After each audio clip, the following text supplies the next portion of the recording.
Halo rekan mahasiswa Universitas Terbuka dimanapun Anda berada, salam jumpa kembali dengan saya Helmina Simanjunta, SE MSI, selaku tutor online Anda dalam mata kuliah metode penelitian.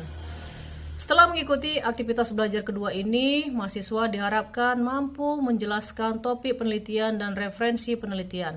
Pada aktivitas belajar ini, kita akan mendalami yang pertama, cara menemukan topik penelitian yang menarik sesuai dengan keilmuan peneliti. Yang kedua, cara menemukan referensi yang relevan dengan topik penelitian. Untuk bahan materi yang digunakan untuk tutor mata kuliah metode penelitian ini adalah yang pertama, panduan metode penelitian, yang kedua, bahan ajar metode penelitian sosial dalam kurung ISIP 4216 modul 3. Yang ketiga, referensi lain yang relevan. Demikian yang dapat saya sampaikan. Atas perhatian saya ucapkan terima kasih. Tetap semangat untuk belajarnya. Selamat siang.